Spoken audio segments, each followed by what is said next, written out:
Our next speaker is Dr. Sharif Khattab, who is a prominent plastic surgeon in Southern California. Currently has 2 California-based medical practices, one in plastic surgery that he's had since 1988, and then also now the Ocean Surgery Center, which is a multi-specialty facility. Dr. Khattab has much experience with the self-pay arrangement in plastic surgery, and he saw early on the efficiencies that could be gained there and how it could translate to other areas of practice, and thus the birth of the Ocean Surgery Center as the model that he wants to talk about today. So please help me welcome Dr. Sharif Khattab.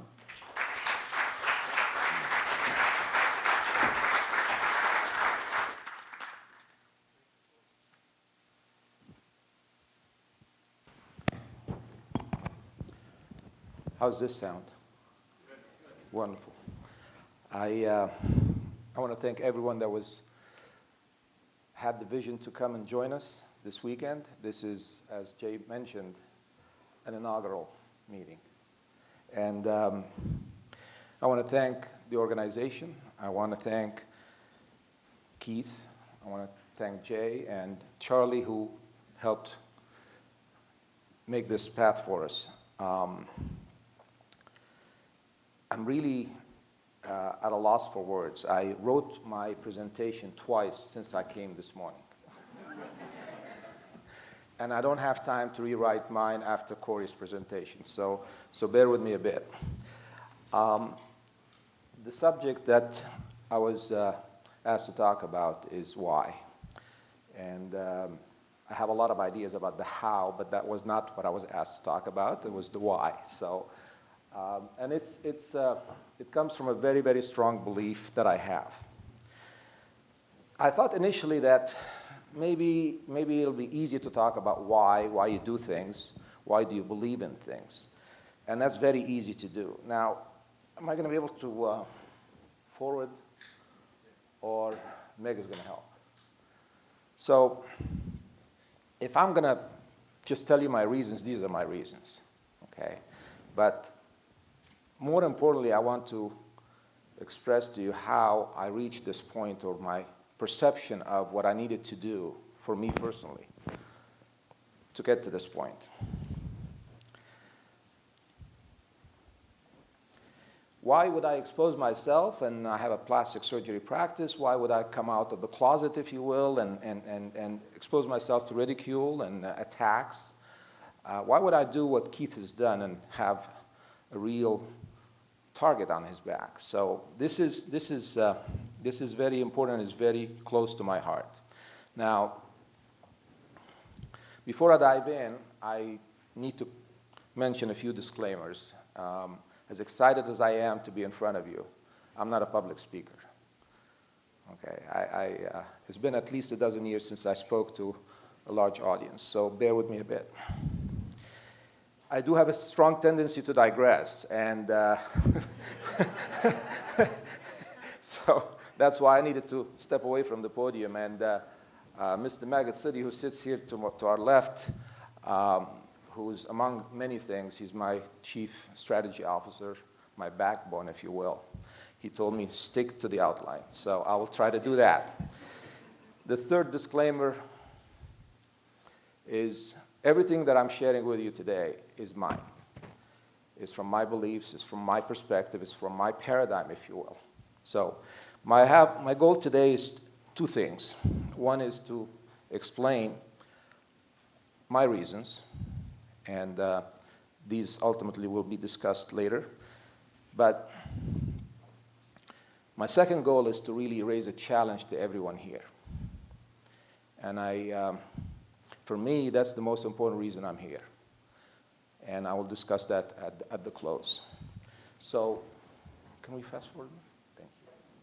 Now, we heard a lot of capable speakers this morning and later in the afternoon about very, very valuable principles. But each one of us has a perception or a perceived value for what we're doing here, and our paradigm shifts.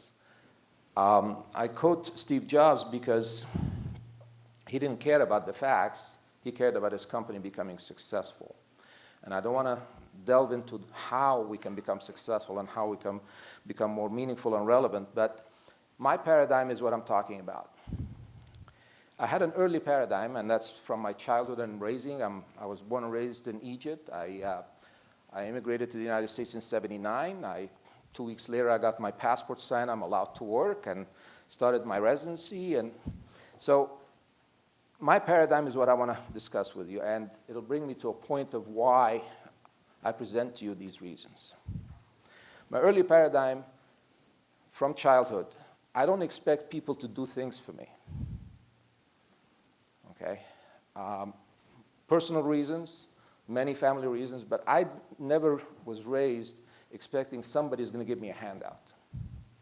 It's just ingrained in my upbringing. I came to the United States. I come from a reasonably well-to-do family in Egypt, but I wanted the freedom. I really sought the freedom. And before I get too deep into personal things, there's two focus points. A plastic surgeon. I do a lot of cosmetic surgery. I was trained by a very prominent plastic surgeon from Atlanta. And I also own an ASC. I've always owned an ASC. Since 1988 in Southern California, I've had a facility because on one side, I'm a cosmetic surgeon. On the other side, I'm a reconstructive surgeon. I ran burn units in 2 countries, several states.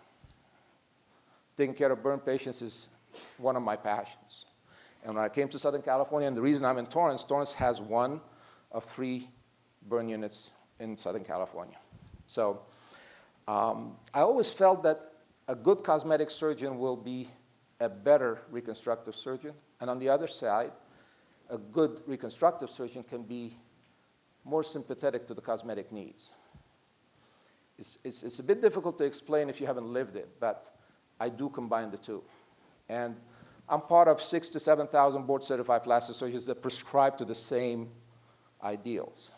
But if you look at the bigger group, there's about 60,000 providers, including dentists, including nurse practitioners, that provide cosmetic treatments in the United States. So as far as ASC, I've owned my facility since 1988, my latest one since 2006. I'm one of many thousands of facilities in the United States. So I will again stress what paradigm I have developed over these years. Since '88, I wanted to be free. I had some contracts to survive. I canceled the contracts once I found out how coercive they are. It's been at least 18 years that I have had no contracts except with one entity that I chose to be part of. 93 physicians, all specialties, primary and specialty care, banded together and formed an IPA. And we were true to our word. We were true to our word. And we took care of the patients the best we could, very efficiently. And our model succeeded and grew. Grew so much that the infrastructure that we had was not sustaining it. So we were acquired by a bigger brother, if you will. And as far as the facility is concerned, I've always ran it for cosmetic purposes.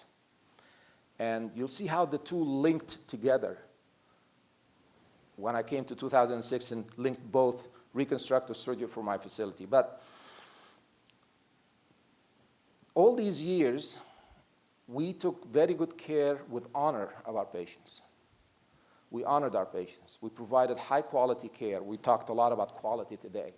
If you want quality, ask the patient. If you want contract quality, ask the entities that issue the contracts and negotiate them. But if you want to talk about quality, ask the end user. So I felt that if I have my own facility, I can provide better care for my plastic surgery, cosmetic surgery patients. I also can limit their cost, which I tried to do, and I believe I succeeded to do that. After the years developed and we grew, the culture started to change. And that culture was starting to annoy me because I know all the physicians in that group, and I know we don't have total control over the process now, and we don't have control over who's contracting on our behalf. We've lost control of that. And you know, the delays started to show and appear, and I said, well, what's going on here? Well, you know, it's 2007, 2008, well, maybe it's the economy, maybe everybody's being pinched. I'm fortunate and proud to be one of the busiest plastic surgeons in my community, Torrance, but I saw that there was some attrition in my volume, and I said, are we doing something wrong? Talking about quality again. I always get year after year 97%, I'm proud to say, satisfaction rate by our patients. I do 25, 30 cases, surgical procedures a week myself. Now, but the numbers are declining. And I said, what's going on here? Well, it's the economy. They keep telling you there are reasons. And all this time, I'm a shareholder, although a very minute shareholder in this entity that became a very, very large entity. And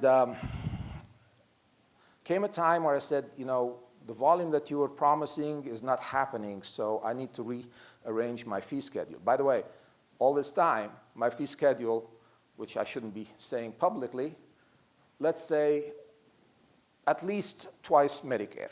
I never charge less than 200% of Medicare. Okay? I've done charity work. I've done surgeries for free, but the only contract that I've had for the 18 years past, it was high up there. Now, they said, well, if you want to have an opportunity to bill for your facility, then you need to get Medicare certification for your facility. Cosmetic surgery doesn't need Medicare encumbrances and so on. So I said, well, that's going to affect my cosmetic model. I'll have to charge my cosmetic patients a little higher. But I said, okay, there's an opportunity, there's a challenge, there's an opportunity. Let me look into that. And I managed to do that. And I got credentialed from the first time, passed, approved, and they changed their mind. That's about $2 million later, they changed their mind. So I said, okay, I can survive that. It's okay, I'll deal with it. So easily, you can build your cosmetic practice if you are true to your patients. If you provide quality, you have the best marketing tool, which is the word of mouth. It takes longer, but it's word of mouth. Now, 2011, it became obvious why they're doing this, why the reimbursement is being ratcheted down. It's another merger, a mega merger. And some of the companies represented here actually had one of their CEOs worked for that company that acquired our medical group in 2012 for about $4.5 billion. Billion dollars. So when they announced the sale, they said, by the way, 75% of the shares are signed for sale, so you can vote, but it doesn't matter. It's already approved. And so it became obvious why all this ratcheting down, forget about quality, metrics, you know, your high satisfaction rate, it doesn't matter. We're not going to send you the patients because you are not discounting your fees. So I said, okay, I'll survive that as well. No problem. And then I had what we call an epiphany. I know there's Epiphany Health here, okay? But this was really, truly affecting me to the core. For about 12, 13 years now, I've treated a patient, I'm going to call her Betty, okay? And when I first saw her, she was 82 years old. So she's about 94, 95 now. And over the years, she came through this managed care referral process. And a very endearing lady. Grew up in Eastern Europe, Middle East, had a lot of sun damage and skin cancers. I've done no less than 12 skin cancer excisions on her over the years. And she's very endearing. She's a very determined lady. She knows what she wants. She knows what quality is. She wants to know that you truly care about her. She would not go to somebody except if it's Josh or Doug's type primary care. That's the type of person she is. And I said, okay, we'll take care of you, Betty. I said, well, are you sure? You make sure of that? I said, absolutely. And over the years, she became so close to us. I mean, it's just like she comes in, she asks about who's had a baby, who's retired, who's rehired, etc. 2011, 2012, I haven't seen Betty. She usually comes in once or twice a year for checks. Can you look at this? Can you look at that for me? And I haven't seen her. And I'm afraid to call her daughter and find that maybe something drastic incapacitated Betty. And I didn't call. One day, she shows up in the waiting room, Betty. Thank God, nobody else was in the waiting room. And Betty, I'm walking by, and we have eye contact, and she points her finger at me and says, Dr. K, who did you kill? I said, what? What? So, I mean, a lot of things started rolling. I mean, who did I kill? A patient of mine has died, and they're accusing me now. Okay?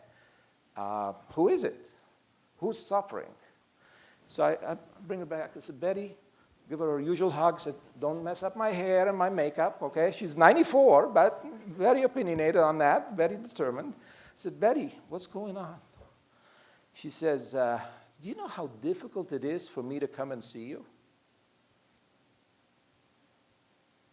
And I just sat there and I said, what's the point here? What is it really the point? And I said, Betty, I told you before, even if you don't have any coverage, I'll see you. No. They wanted me to go see somebody else, and I did. And they messed me up. They couldn't even remember where the cancer was. They operated on the wrong spot. You always took care of me. So I said, Betty, you can always count on me taking care of you. After Betty left that day, I started thinking, what's the point? I mean, what are we doing here? So, and that really crystallized my outlook on things. And I started saying, well, something has to change for this person so I can feel I'm one segment. I'm not two-faced. I don't have a front and a back end to me. I am whole. And that's when I started thinking about how to do this. Megan? Now, HMOs, IPAs, yes, we can say that they have efficiencies, and we've developed these efficiencies. We've developed it with 93 friends of mine in all specialties. We've managed to do that. But look at these numbers. These numbers are from the NCPA in Dallas, the National Center for Policy Analysis. And look at this, 21 years, medical care goes up, cosmetic surgery goes down. What is the difference? What is the difference? One is asking for and shopping for the value and willing to pay directly to the provider. And one is completely bundled up with all other alphabet soup of organizations and entities to reach the doctor to be treated. Next. Now, when I started thinking, okay, what I'm going to do, I said, okay, well, let me go find some expert that can help me what to do. All these years I've developed my practice based on what I can do well, what I can do efficiently, and my reputation, and now they're taking all this away, and I don't have any other agreements. I said, okay, well, let's just do cosmetic surgery and slow down and divest some of the staff and the human resources and just concentrate. You don't need that many staff members if you're just doing facelifts and liposuction. But interesting thing about experts is, as I read about that and tried to predict, okay, what's going to come next? When is the other shoe going to drop? Nobody can really tell us. Nobody can really tell us. And experts, were studied, actually scientifically studied by Professor Tetlock, who teaches at the University of Pennsylvania. Professor Tetlock did a study about experts over 20 years, about 28,000 decisions made by experts. And he compared it to dart-throwing monkeys. And the dart-throwing monkeys were more accurate on target than the experts predicting the future. I said, so there is no crystal ball, really. Well, scientifically, that is true, because as you talk about spreadsheets and projections and expectations and what you can predict for the future, how many people you're going to hire, how many contracts you need to survive this year, there is, and I'm not fluent in statistics, but there is a difference between being precise and being accurate. There's a difference there. Also, these spreadsheets have, actuarial projections. They may have a low standard deviation, but have a very high standard of error. Think about that. So I said, well, if you want to predict the future, you've invented it so far since your youth, let's do that again. And I said, okay, well, I'm seeing patients from other HMOs that are not really trusting what they're being told. So, whether it's this problem or that problem, and they come and ask me, what would you charge me for it? I said, okay, well, that's okay. So cash prices for breast reconstruction, cash prices for cancer surgery, cash prices for difficult wounds, patients that are falling between coverages. And then I seek a haven. I said, am I crazy here? Or, and then I find Dr. Smith. Okay. And he validates that I'm not crazy. His mere presence validates I'm not crazy. Okay? And he is, okay, let me back a little bit. One of the biggest compliments you'll ever get in your life is for somebody that you admire, you respect, invites you to your home, to their home. Okay? And for that, I'm here. I shook hands with him this day. I said, there's no way I would have missed it. Okay? So it's important to really know what you want. What is your perception of what the right thing to do? And I'm just talking about this, yours truly. Now, after Betty left, and PPAC has been around for a few years now. Everybody talks about PPAC or ACA, as if this is it. Thanks for Corey making the history clearer. But PPAC is just the last attack, if you will. You can argue that it started in the 1850s when the AMA, the body representing physicians was saying, well, not everybody should be treating people. So you can go back as far back as you want. So PPACA is just, I think PPACA is an opportunity because it's like an 8 or 9 Richter earthquake. For Southern California, that's meaningful, okay? So it is what it is, but it also creates, it shakes the infrastructure of everybody. I was told 2 weeks ago in Charleston by somebody who sat with the big insurance company saying that maybe the insurance companies are also feeling the earthquake. And they don't want single payer. Because if they do get single payer, maybe the whole structure will come tumbling down. Now again, I don't know. That was an expert that was talking to me. So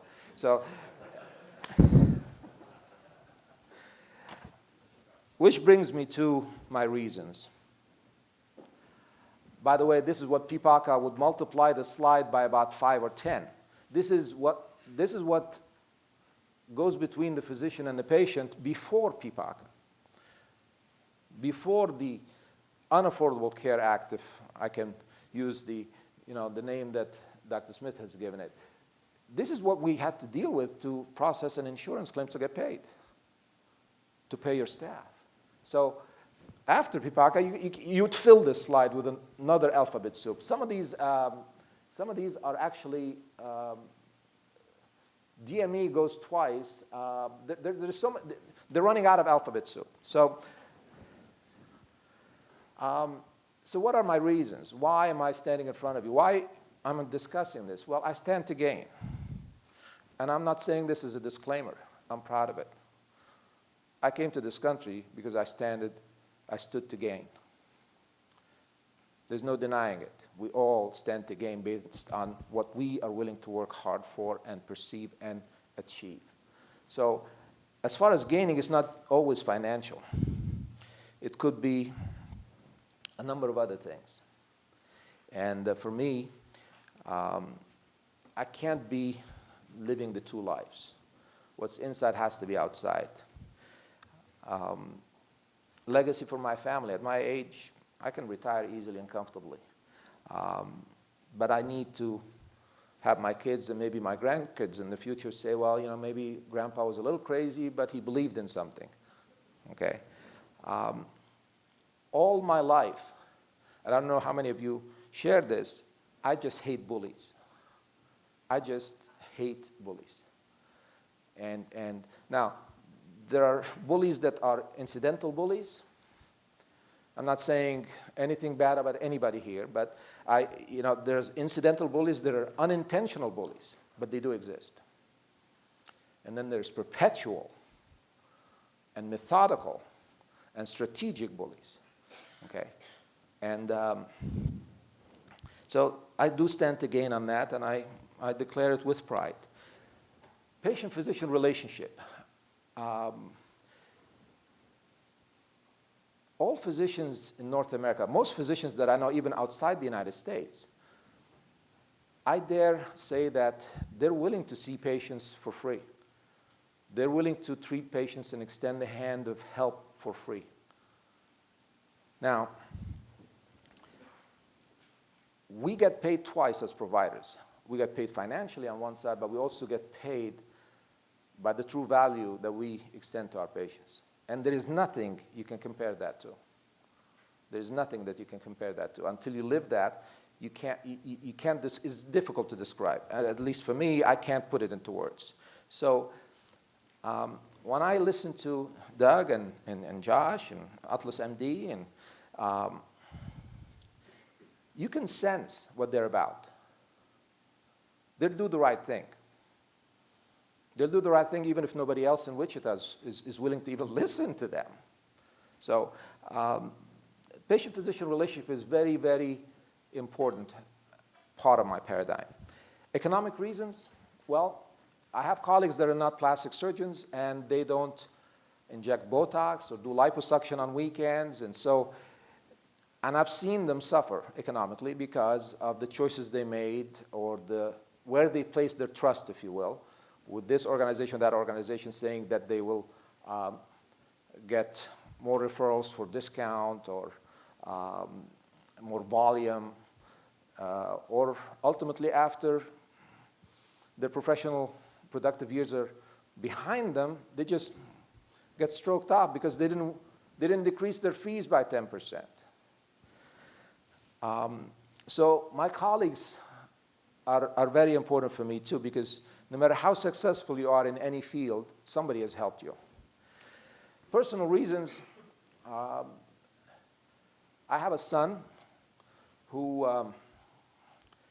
had no desire to be anywhere close to medical field, and he went to film school, study video production, be a movie producer or a video producer, and after 3 years, he said, "Dad, I'm sorry, but I can't do this." I said, "Well, why?" He said, "Well, it doesn't matter how good I am. It doesn't matter how creative I am. If you're not in the in-group in the movie business, you're going to suffer. You're going to have to struggle and find another job while you're trying to get your path."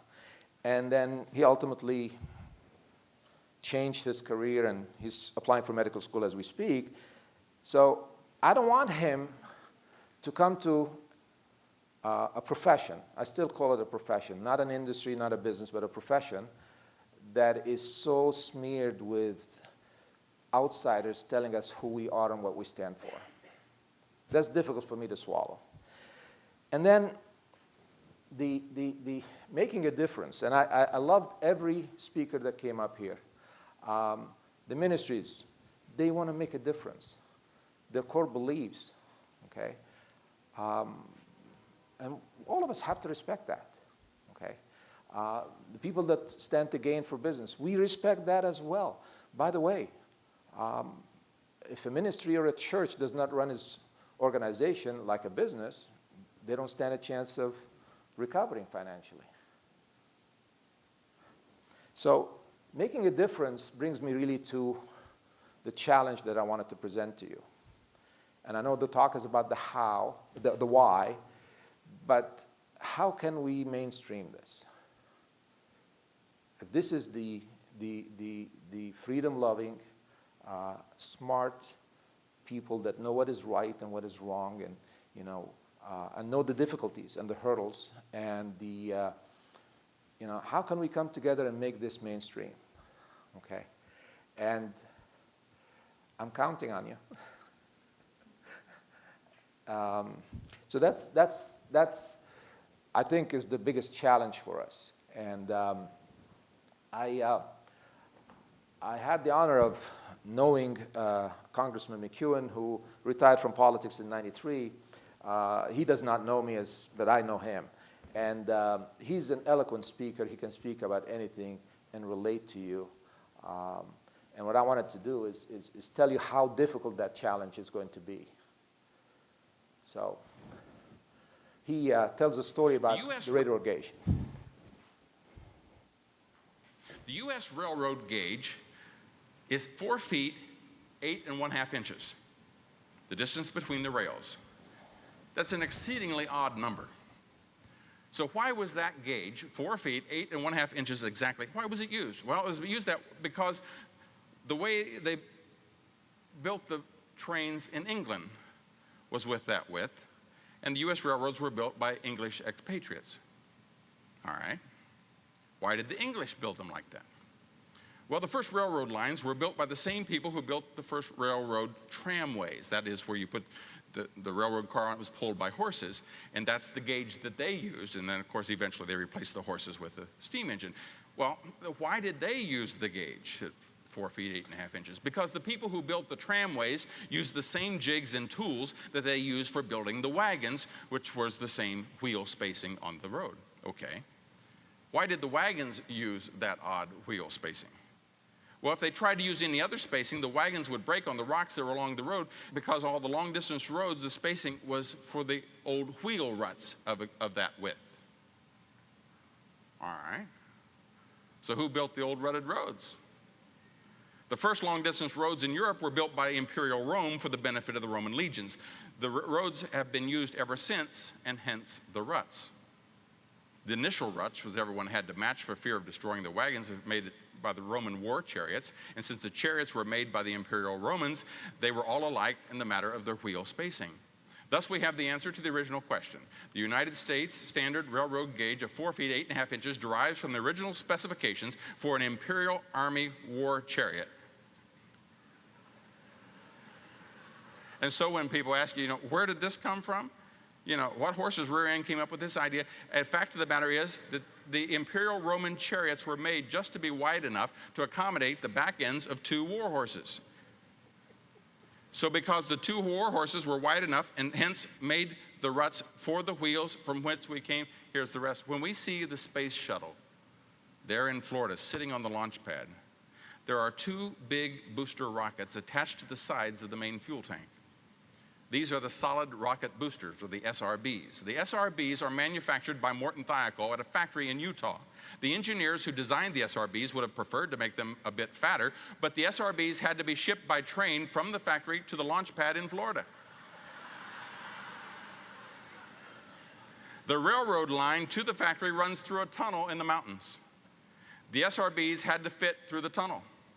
The tunnel is slightly wider than a railroad track, and the railroad track is about as wide as 2 horses' behinds. So a major design feature is arguably the world's most advanced transportation system is determined by the width of 2 horses' rear ends. I said,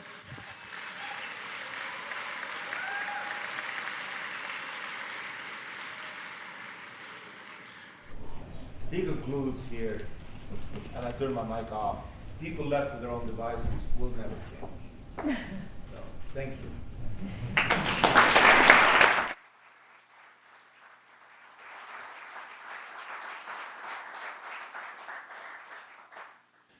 All right, doctor.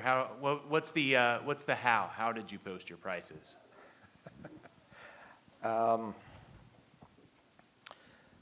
If anybody has noticed, I hope nobody has in this room, but I followed some principles that I learned from Dr. Smith, and I came to Oklahoma City, I think it was January or February was the earliest that he had time, and you know, is this real? I said, yeah. I said, well, how do you do it? I said, well, here's what we do. And I said, okay, can I adapt it to California? And he opened my eyes to some things that he made me understand principles of freedom as opposed to ideology of freedom. And the principles don't change, regardless of what party you belong to. The principle is the principle is the principle. You cannot break it, okay? So that was very vital for me. And then I went and found the mechanism. Okay, well, who wants to? I used his phrase. I used Dr. Smith's phrase. I said, you know, you bring a surgeon and say, okay, can you do gallbladders for me at my facility? I said, what? He said, yeah, I have all the equipment you need, the highest quality, the assistance. Would you do that? I said, sure. You have the patients? I said, sure. So what do you want to charge for your gallbladder? And I don't know if I'm at liberty to say this, but he said, I don't know. So my take back was Dr. Smith's exactly. Do you want to tell me, or do you want me to tell you how much to charge? And usually there's silence in the room. Now, 90% of the physicians that I approached were welcoming. One was, he gave me actually 10 times what he usually charges, and he was hoping he thought maybe I'm getting patients from the Middle East, Dubai or somewhere, you know, and so I charged what was reasonable with a profit. And that's in a nutshell. We can talk about a lot more details because each procedure has its own set of specific needs. Be happy to talk off the podium about implants. There's only 2 places that manufacture implants for planet Earth. One is in China and one is in South Korea. The only thing that differs is the stamp, which, you know, and I have access to both, but I deleted that from my, that was 4 years ago. 4 years ago, somebody said, well, you know, we can get these implants directly, and there are programs right now, and but that's a side issue. So I hope I answered your question. It's what's reasonable, it's what's fair, and let the market dictate. Dr. Smith has opened my eyes to something else. I realized that in the state of California, all hospitals have to publish their prices, their charge master prices. So the lowest price is, I believe, $8,000 or $9,000. It's on the web. This is not privileged information. And it's in a hospital that doesn't do gallbladders. That's Lab Coli. And the highest price, if you're ready, it's Kindred Hospital in a city called La Mirada in Southern California. It's LA County. I believe it's LA or on the border of LA and Orange County. They charge $141,000 for laparoscopic cholecystectomy. So, and actually the CEO was asked, why do you charge such high prices? Well, the sheikh mentality. What is a sheikh mentality? Of somebody that's going to come, a sheikh from the Middle East has got a suitcase full of cash. At least once we can charge that much. We don't want to leave money on the table, basically. Again, that's the paradigm. That's the perception of this organization. And that's their operating model. But let's not, the how is easy. If you adhere to certain principles that you can live with, whether you're an employer group, whether you're a TPA, whether you're an alternative risk, and we all have to come together and hopefully figure out the right way.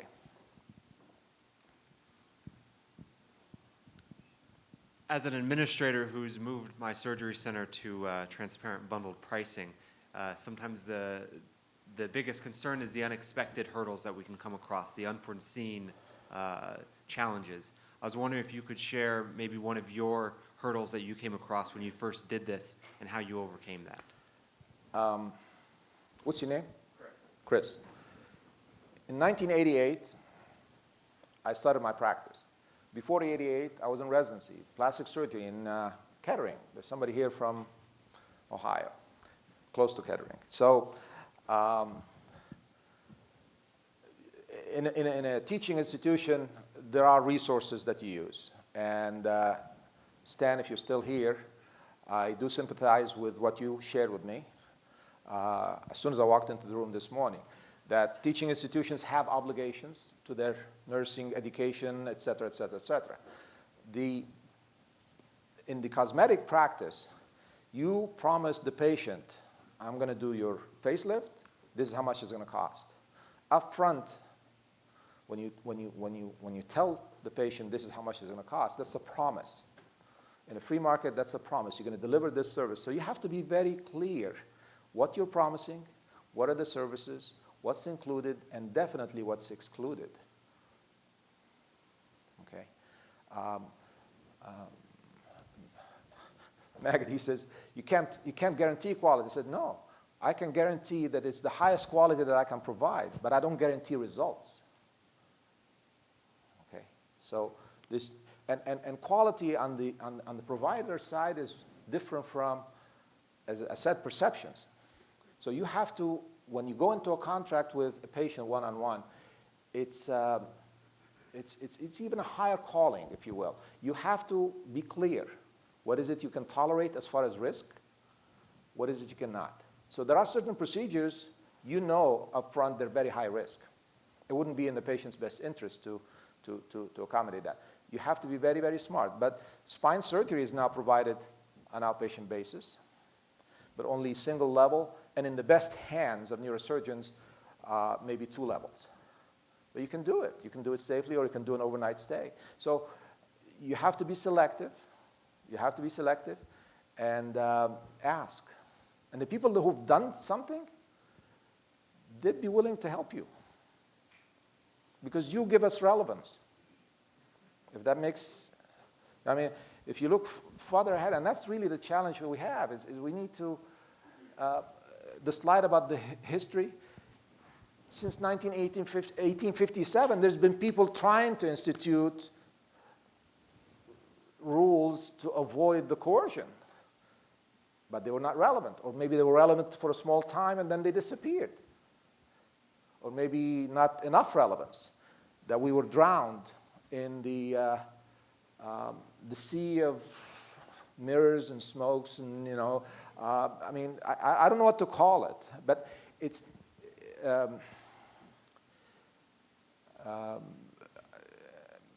Corey mentioned a word, scam, okay? And you have to be very careful when you do this. Very, very clear and careful.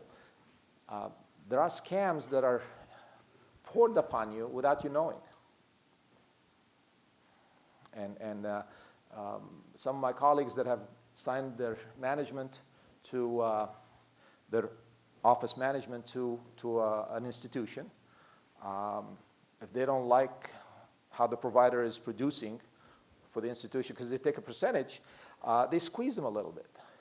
Well, how's that? I said, well, you know, just delay the billing for 60 days. Okay? And if you have obligations, the billing goes out late, the receivables accumulate, the payables are behind, and you still have your mortgage. You still have to send your kids to college. And so, I mean, so you have to be very careful. I don't know if I answered your question. I'll take this moment to answer the scam because I see the cosmetic practice where it's totally free market, and this is a problem of the future, as I see it, because I think there will be relevance and will be dominant and we will be mainstream. It's just I don't know how yet, but we will be because the desire, and PPAC has, it's a big earthquake. It's affecting everybody. The society I belong to did a study a few years back, the American Society of Plastic Surgeons. They did a study, wanted to know what the customer wants. And we spent millions of dollars, experts again, and we found out what we already know. The cosmetic patient wants everything. They want to look slim, trim, young, beautiful skin, no blemishes, instantaneously. Buy a pill, zero pain, and zero cost. So we know that. We all want that. Individually, we all know that. And that's what I told Stan earlier today. Yes, there is community obligation to nursing education, medical education, etc. But also, the individuals that are consuming could be part of the scam. And in my community, that's been prevalent for 25 years through the PPO process. I can't say from the podium how mechanically it happened, but you know, but it does happen. It does happen. You can be coerced into a corner, and then you got the FBI saying you've done wrong. So you really have to do your homework. And I'm glad that this room has enough of the minds and enough of the people that can help you through that. Other questions? Well, thank you, Dr. Khattab. Thank you.